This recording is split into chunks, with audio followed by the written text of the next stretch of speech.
2 lines from the bottom, 778. And we're about to turn to 77b. So 2 lines from the bottom. Last word on the second, the last word on the second to last line. Tasha Shemitah the Ikri Unim and Olan. How do you know the Tasha Shemitah that that Tasha Shemitah is considered an Inui? How do you know that refraining from relations between a husband and wife is considered an infliction?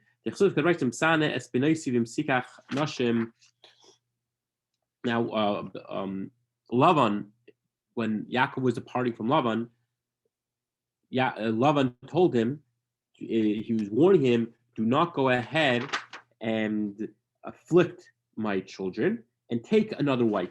So what does this exactly mean? So imsana, you shouldn't afflict them, attachments. You shouldn't refrain from having relations with them. And also, and the second thing he told him, don't take any other wives. Maybe they're both talking about taking another wife, meaning don't afflict them by taking another wife, and also don't take another wife. Miksiv imsikach v'imsikach, miksiv imsikach. Rather, it says imsikach. If you look at the pasuk is if you look at the pasuk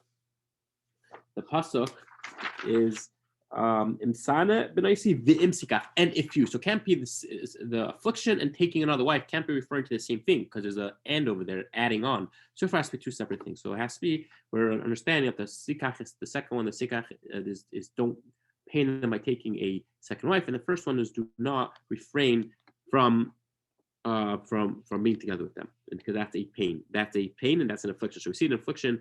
That is an affliction. The ema idim mitzares. Give me a second.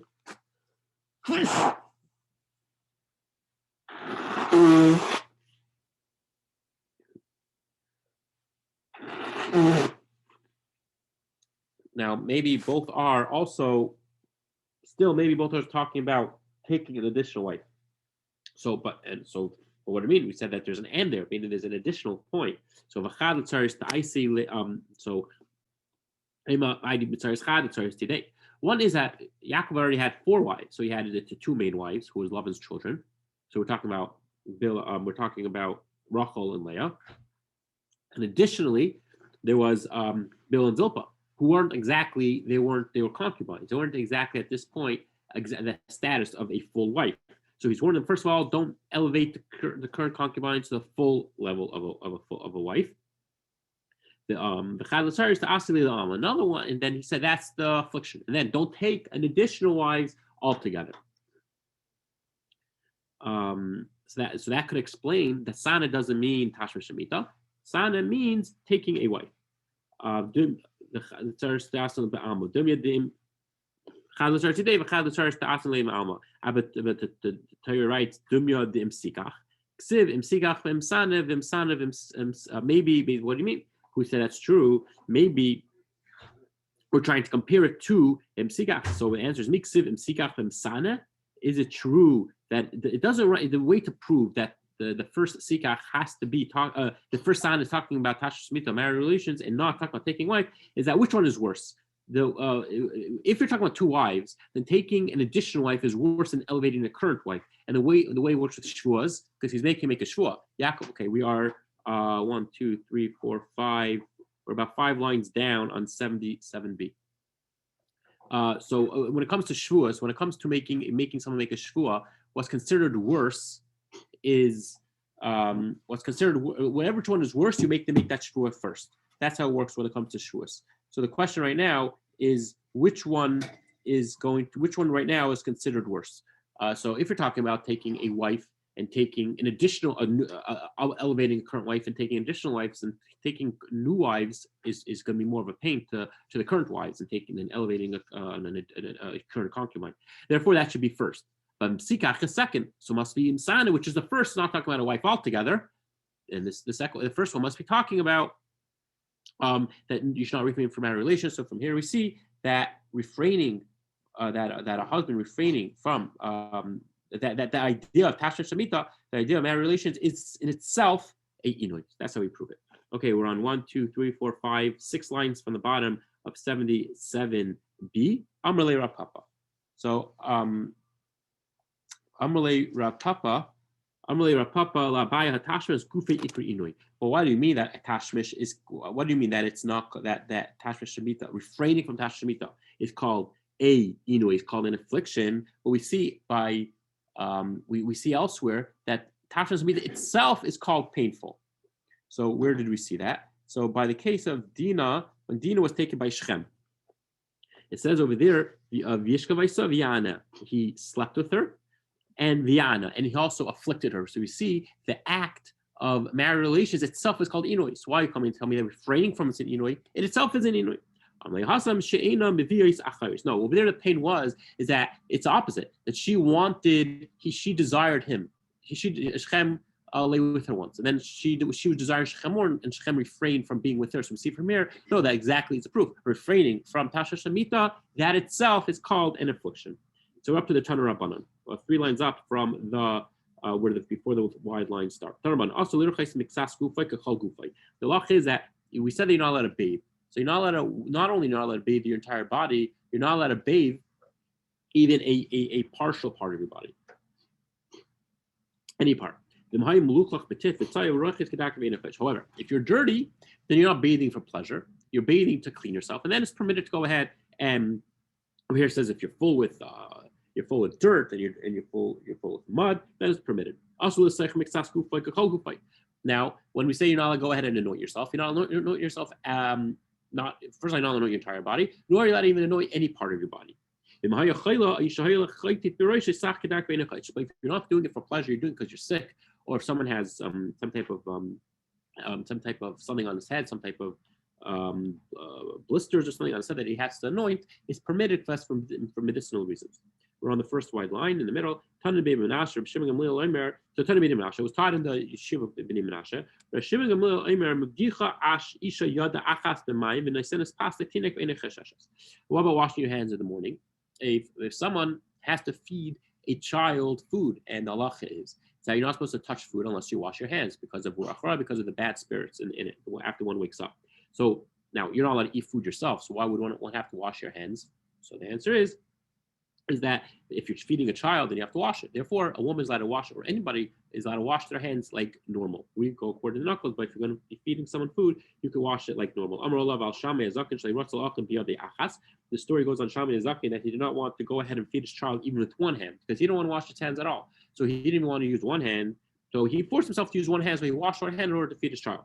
However, the rabbis told him, no, you have to use two hands. I'm not sure why you have to use two hands, but the fact is you have to use his two hands. My time, and then you have to wash his hands. So why do you have to wash his hands?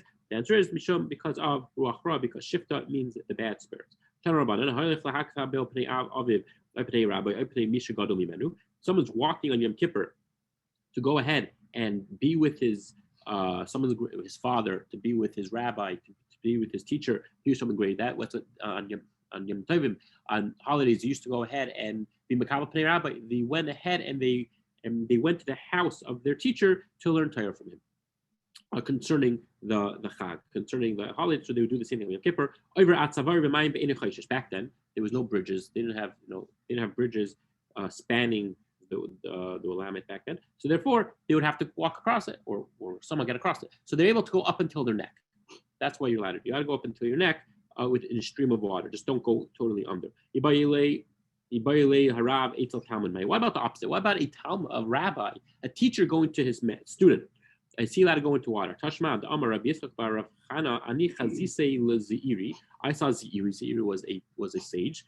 The Azul Gabir Barasi Talmide that he went across a stream on Yom Tiv or Yom Kippur to greet his student Rav Chia Barashi. So we see from here that a master is even allowed to go to a student to teach Torah. But this story is contradicted. This story is Rav Ashi and Rashi. No, that's not the story. No, you got it wrong. Rav Chia Barashi who does rabbi. No, it's opposite. You got the story wrong. Zehira never went to his student. Rather, his student went to Zehira, so we don't have a proof that a teacher is allowed to go to his student, the master is allowed to go to his student, and then keep him go to water. Rav Ashi Amar Hu Rav Chia. No, you just said that. Okay, Rav Rava Shara lived Avar Imina Lamaver B'mei Linaturi Piri. Rava, not only are you allowed to go visit, you're allowed to go through water, which is sort of like anointing, you're allowed to bathing, but you're not bathing for pleasure, you're bathing because you got to go. I'm sure one rather not get himself all wet. There's nothing to do with pleasure. So Rava allowed the people of the city of Avar Yamina to go ahead and cross a river to make sure they guard their fruits. And Yom Kippur, whatever the reason was, they were afraid of the fruits getting stolen on the other side of the river where the orchards were. He permitted it. Another,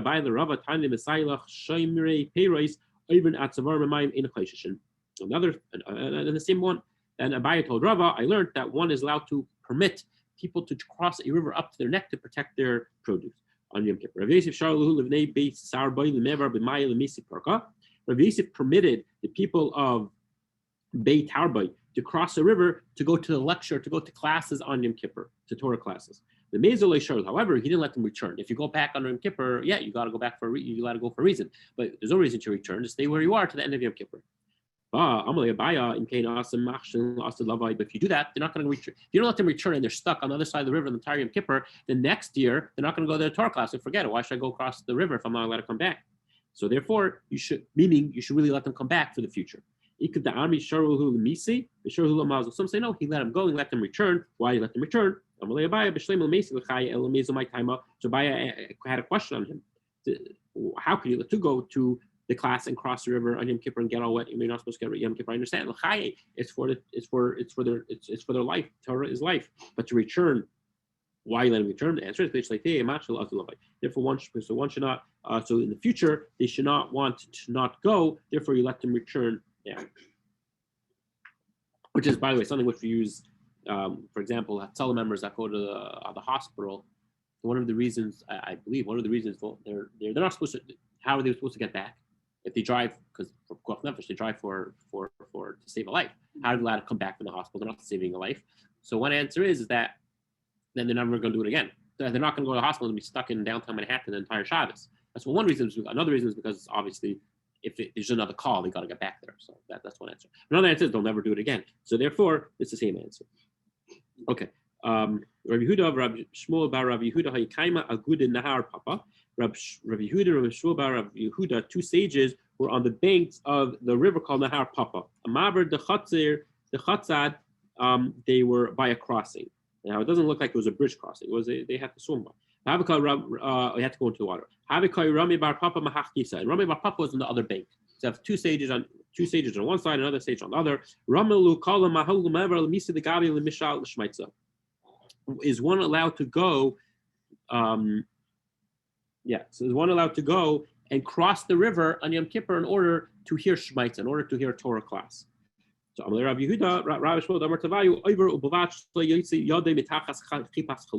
so Rabbi Yehuda answered back, call back across the bank. He said, I heard in the name of Rabbi Shmuel, the one is permitted to cross on condition you don't remove your hand from inside the hem of your robe.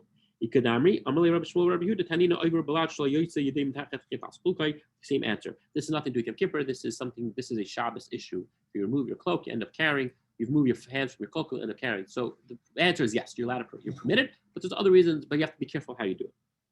Now Rav Yosef's had a question. Even during the week, are you permitted to cross a river? What's he talking about? Fiksiv, and he's going to go into a lengthy garita based on verses in Yecheskel, and we're going to talk about a stream. And on the next Amud, we're going to find out exactly what this stream is. But for now, Yecheskel had a vision, and he was in the Kodesh. He was in the Holy of Holies, or rather in the Holies. He was in the building, in the Beis Hamikdash, and the tabernacle, and he was sort of walking out of the Beis Hamikdash, and he saw the following: I saw a certain amount of water, and the angel led me, and the water came up to my ankle. So we see from here that you're always allowed to walk through an ankle-deep puddle or stream. Then I went up until my knees. So from here, we see it's permitted to go until your knees. Then I went until my waist. So we see from here, you're able to go ahead and go up to your waist. Then I came to a huge stream that I couldn't pass altogether. So we see from here that you're only allowed to go until your waist, no more. We're talking about for safety reasons. Part of the Torah is part of the rules of the halachas are safety rules. One of them is you're not allowed to put yourself in danger. You go into a river higher than your waist, there's a possibility of you getting sucked away. Therefore, how can you say on Yom Kippur you got to go until your neck? Rabbi Shani Nachal, no. This Nachal in the Cheskel, this river, or rather, Nachal is really a stream, a natural stream, was a very swift current. Therefore, if it's a very swift current, then there's a danger involved, and you can't go above your waist because once it's above your waist, you won't be able to fight the current. But if it's just a slow moving river, it's just a stream, or it's just a lake where there's no current, then you're permitted to go up until your neck. Now, you might be able to think like you could swim across. So one of the psukim in Yecheskel was the mayim came until Meisichi. My Meisichi. What is Meisichi? Shuta shkan karin the shaita saicha. That's called swimming. Sometimes you call shaita. Sometimes you call swimming saicha. Now, therefore, he couldn't even cross. So I might think you were able to cross in a small boat. We'll see exactly what that means. I might think he was able to cross in a large ship. I couldn't cross and it's say adir. My machma. What's the thing I could not? We said anishit and v'tzei adir. What are these two things? Then we can Rabbi Yosef, like Rabbi Yosef explains. He cannot cross in a small boat and in a big boat, a fishing boat, which is small, and a big boat, a large boat. I cannot cross that as well. So therefore, in this prophecy, Yecheskel at some point was able to cross from his ankles, and his knees, and his waist, and at some point he couldn't cross at all, even in a boat.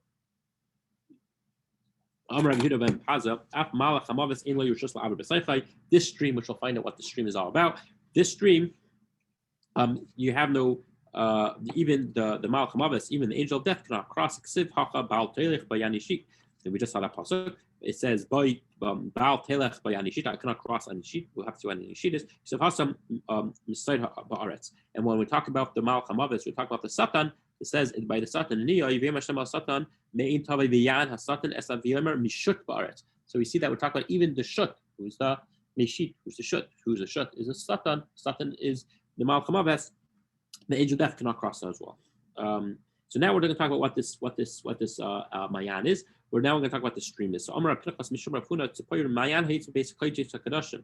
talking about a stream, a source of water, which started from the Holy of Holies in the third base of Mikdash. And so in this prophecy, Yecheskel, now what exactly the prophecy represents, I'm not sure, but there's just the translation of the prophecy in words is that there was a stream emitting from the Holy of Holies in the base of Mikdash. The third base of Mikdash will be a stream emitting from the Holy of Holies. It will start out from the Holy of Holies. It'll start we'll see how small, very extremely narrow. And by the time it gets to the base David, which is the mountain, which is in Ir David, which is it's the next. If you ever go to Ir David in Yerushalayim, it's the next mountain over. It's going to be a huge river. So we're 4 lines from the bottom of 77b. In the beginning, it's equal to an antenna of a grasshopper, extremely thin. Once it gets to the entrance of the Heichal of the holies, it's a thread of a shashu, which is a little bigger.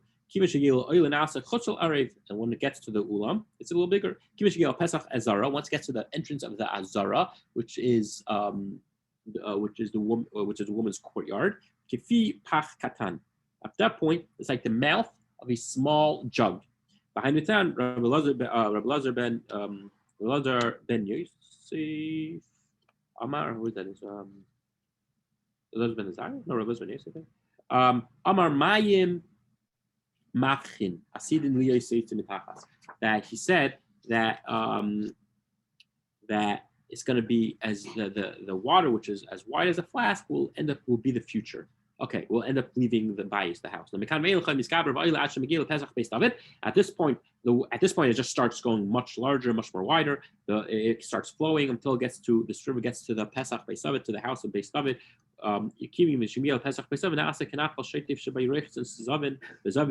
At this point, it's so wide that you're able to utilize it as a mikvah for children, nidos, Azav and Zavis. The day will, so translate the pasuk, the day will come and this is pasuk called in Zechariah, the day will come when at there'll be a source of water at the house of David, and people will be able to use for the mechatos, which is for the paraduma, lenita, and as a mikvah. Now it seemed, what do we just say? That the stream was extremely deep. It was even deeper. Apparently, it was up to your neck. And even at that point, you weren't. We said it went to the waist, and at that point, you couldn't pass all. You weren't allowed to pass. So I'm assuming at least it went up to the neck because we wanted to prove that the neck is forbidden. So whatever it is, that it is such a deep mikvah that I might think that a nida, a woman who's going to purify herself, she would have to go ahead and have to. She would have to, when she goes into a mikvah, it has to go up to her neck. But that's not, the halakha is not like that. The halakha is a woman goes in, she just has, if it's a mikvah, a 40 sa, she has to be able, just it has to be 40 sa in order that she's able to crouch down and be under her. If it's a live stream, there's no limit to the water. As long as she's fully covered, it's not a problem. She can lie down. So therefore, that's not the halakha. Okay, now we're going to go further. Now we're going back. That very good. We spoke about crossing a river on Yom Kippur. Are you allowed? Now we're going to go across the river on Shabbos altogether. Are you allowed to cross the river on Shabbos? Shabbos ika minal mai. What are you going to do about shoes on Shabbos? Now most people didn't wear shoes on Yom Kippur, right? You weren't allowed to wear leather on Yom Kippur, and not necessarily they have synthetic. We'll talk about that if we have time. We'll get there. But we could assume that they weren't wearing any shoes on Yom Kippur. So therefore, they didn't have a problem of coming to carry. But if one ever crosses a river with Crocs or something, back then they didn't have the strongest fitting shoes, there's a good chance your Crocs will, if it's a bit of a current, your Crocs could fall off, especially if you have a slipper. So therefore, I might come to carry. So therefore, are you allowed to cross a river on Shabbos? And since you might come to carry your shoes. We're about to enter the wide lines on 78a. Amar Nechemiah, so we're up to the wide lines. Hatanya, the Benesia, Anya, Chazisa, Rebbe Ami, Rabasi, the Maku, Urkama, the Maya.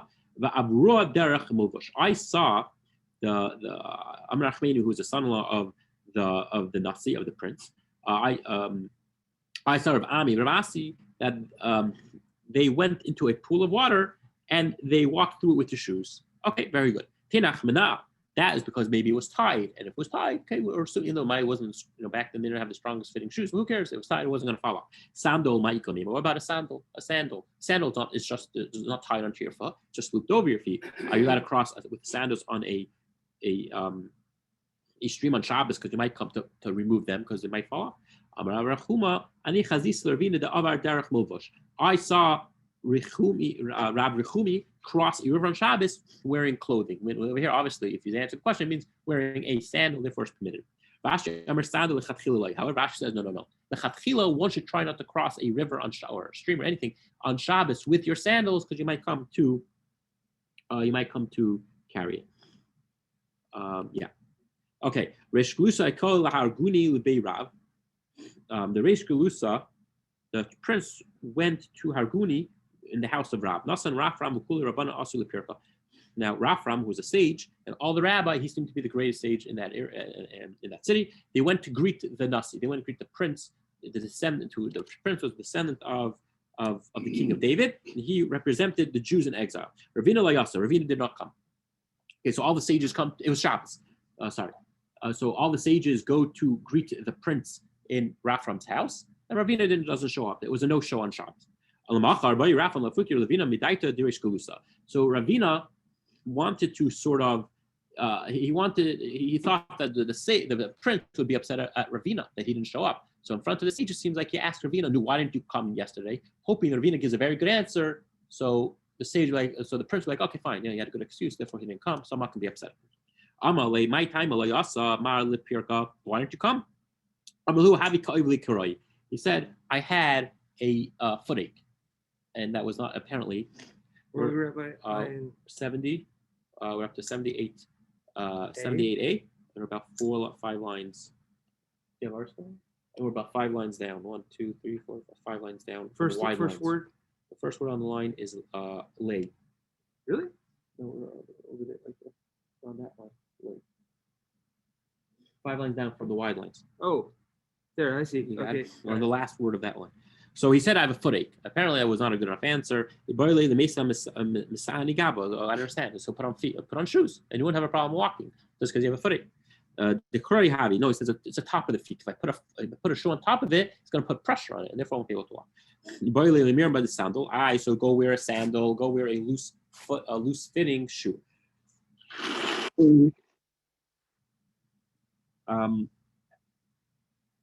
So yeah, Amalei or Kuma Damya Havi. So he said to him, wear a shoe. Amalei or Kuma Damaya who have Ba'arche. So what do you mean? How could I use a sandal on Shabbos and cross a river? I had to cross a river. So we see Ravina held that one cannot cross a river on Shabbos. Therefore, he did not come to greet the prince. So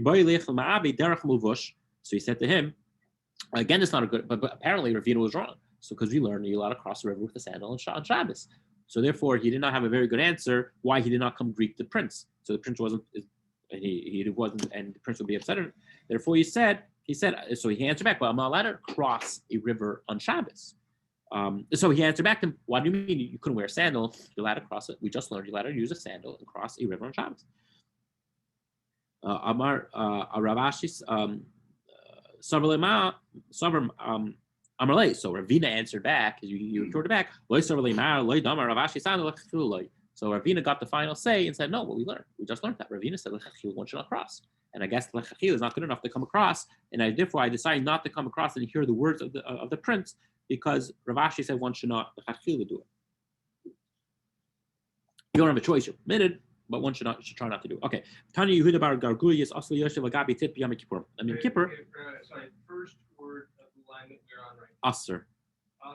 Got it. Okay. Tanya Rabbi Yehuda bar Garguyas. Aser. There you go. Aser. Uyeshev Al Gabi Tina B'Yom Kippur is forbidden for one to sit in mud on Yom Kippur, because when one would go into mud, that was a form of bathing, right? Think about the mud from the Dead Sea. People use it to bathe, and then so therefore one should do it.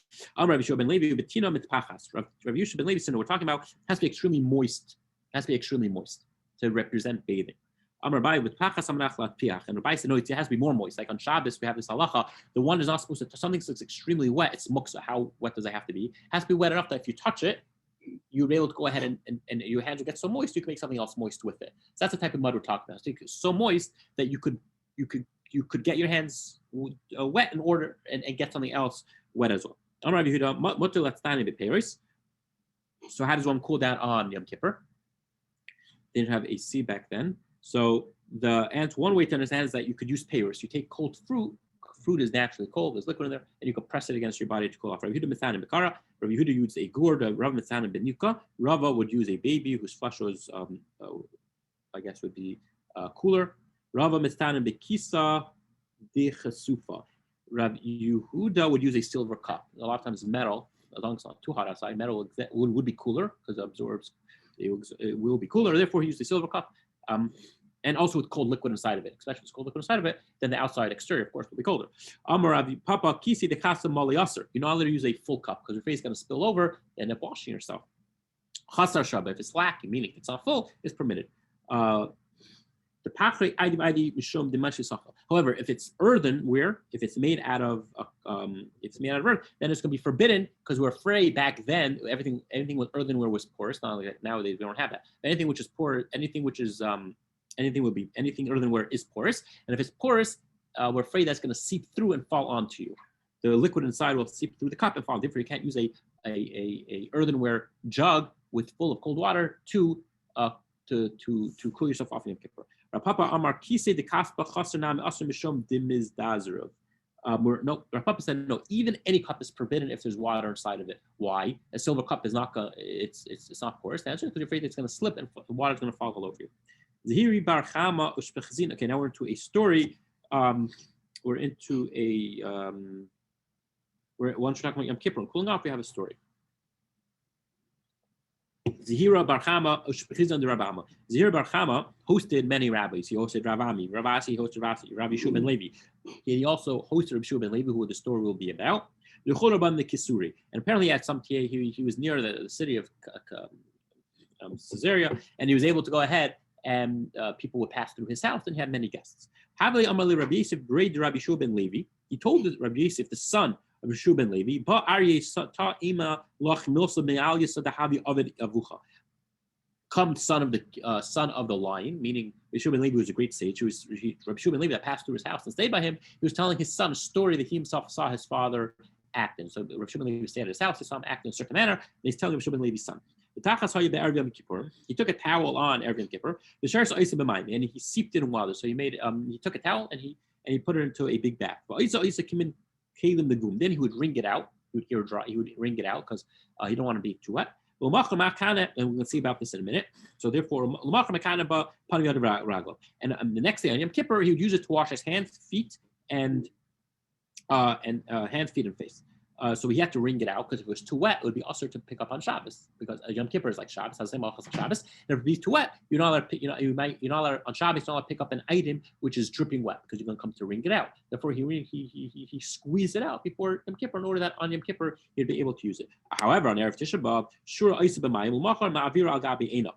On Tisha B'av, which is not never on Shabbos, therefore we don't have this halacha. You might come to squeeze it. Therefore, you can take a dripping wet towel on Yom Kippur on Tisha B'av and use it to pass over his eyes. Now, the only thing I don't understand is why did he have to do that on Erev Tisha B'av? Just do it on Tisha B'av. You got to go in and take a towel, wet it, and pass it over your eyes. I mean, I'm not sure what the significance is that he did it the day before, unless he let it dry somewhat. He didn't want it so wet. He wanted it half dry, but he didn't have to go ahead and dry it out totally. Okay. Just looking at Rashi. I'm not sure. If anyone sees Arsh, we'll talk about that. Okay. Now we have a similar story, just going to be the opposite. Also, Rabbi Baruch Diskind maybe in line with it was opposite. On Erev Tisha B'av, he would take the water, he would take a towel, put it into water. He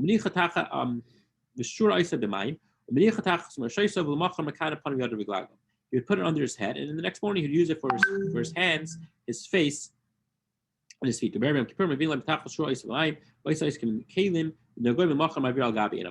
exact story. Okay.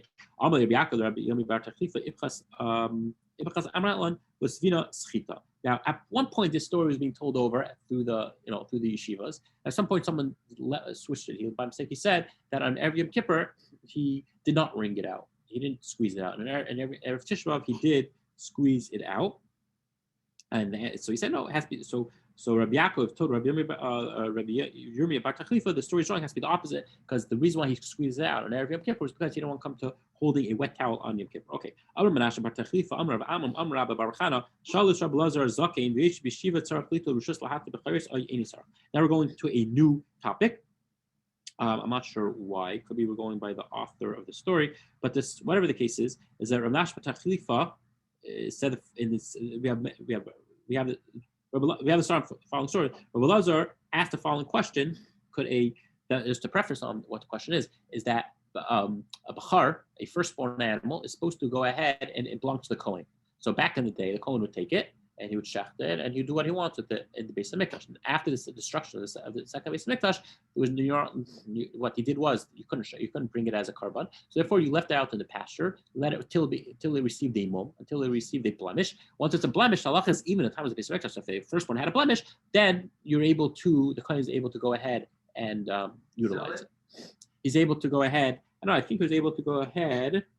Can he shecht it and use it for himself? Yes, I believe so. So therefore, after the second Beis Hamikdash, that's how they did. After the Beis Hamikdash was destroyed, the firstborn, that's what they would do. Every firstborn would be given to the Kohen. The Kohen would be responsible for its upkeep. It's his responsibility to keep it alive and give it food and take care of it until there's a blemish. Once there's a blemish, then he was able to go ahead and shecht it. So now the question is, who would decide this blemish is considered a blemish enough in order that at this point it's allowed to be, it's no longer a whole, it doesn't have the status of an animal that could be brought on the Beis Hamikdash. So if the Kohen himself would do it, he had a bit of a reason, he didn't want to continue supporting it. Yeah, exactly. He had a bias. He didn't want to continue supporting it for the rest of his life. Therefore, he would go ahead. Therefore, he would go ahead and make his own stash. So the rabbis made it halacha that the only one allowed to go ahead and check an animal if it had a blemish or not was someone who got permission from the prince's house, from the leader of the Jewish people in the exile's house. That's the halach. Now, our question is, Zakin, a sage, an elder sage, V'yesh b'shiva and he sat in learning his entire life. Did he have to go ahead and get permission from a sage or not? What was the question? This is what the question is. Kiha da Amar Rav Aidi Bar Oven. Do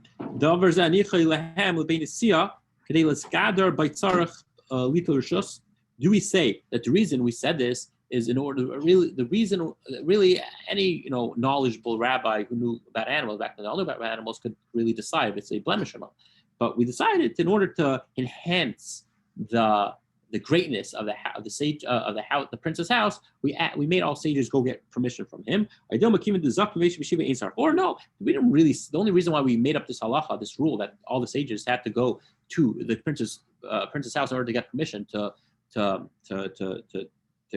judge on a blemish of a firstborn, is because we want them to do it properly. We want someone that's actually able to do it. But a elder sage who's been sitting and on the Sanhedrin for his entire life, we could assume he could do it if he didn't have to get permission. So what's the answer? So Rabbi Yisi ben Zimra I saw that Rabbi Yisi ben Zimra was an elder sage sitting in yeshiva his entire life, and he still had to come to his grandfather. His grandfather was was a sage, or was a prince, and it was a nasi, and he still had to get rishus. So we see from here, we have an actual story that an elderly sage who was sitting in yeshiva, he still had to get permission from the prince. So therefore, we see in order to establish a blemish of a bachar, the firstborn, he still had to go get permission. No, you got the story wrong, says Rababa. He was a kohen. He was the problem is Yosef ben Zimra was a kohen. Even though he's a sage, but still he was a priest himself. Do we say no? If he's himself is a kohen, we have a problem here, because then he's really biased, because he might want to change he might make something which is really not a blemish into blemish in order not to be able to have to support the animal for his entire life, waiting for the blemish to take place. So the question is, so therefore a kohen himself is automatically chasher. We suspect the kohen. The question is, what if it's only for his own blemish? It's only for his own firstborn. What about for his friend, the kohen? He has a friend who's a kohen, who's a firstborn. Do we automatically assume that that for himself we understand he shouldn't do it because he's biased? But what about his friend? So do we say that once you're biased, once you're chasher, once you suspect you for every case? So he's not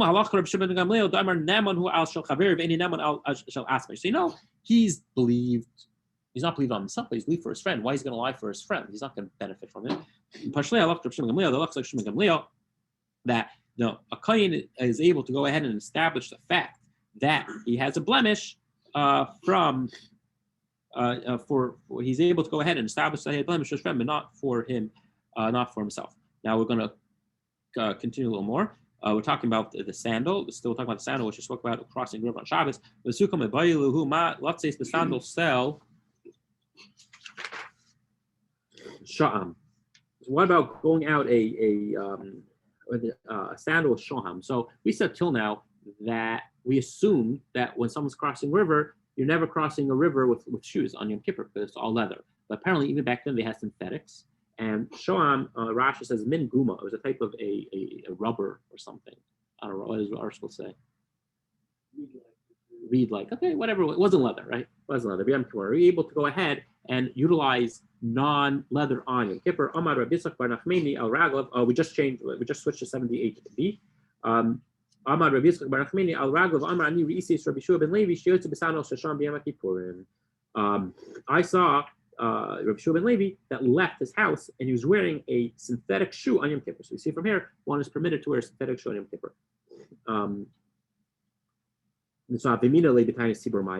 That's Yom Kippur. What about a regular tinus? Like yesterday, Shabbat Tammuz, are you allowed to wear shoes of leather on Yom Kippur? On a regular tinus, doesn't make a difference. Now, sorry, I'll take that back. We're not talking about a fast like yesterday, because we know yesterday you had to wear shoes. So no such thing. But back when they used to fast because of the lack of rain, they used to also hold the 5 Yunim just like Yom Kippur. They didn't eat, they didn't drink, they fasted. Well, of course, they didn't fast, we also fasted yesterday. But they also didn't bathe, they also didn't anoint themselves, they didn't have relations. There's no difference when it comes to the type of fast. Rabba Barchana, Ani Risis, Rabbi Lazar, Diman, the Minimbe, just a Besando Shal Sham, the Tainus Tzibor. I saw him go out on the Tainus Tzibor because of the rain with a synthetic suva. Mina le b'yom kippur mai. No, I meant to say what about Yom Kippur? Amalei leishna. There is no difference. Okay, I think we're going to stop right in there.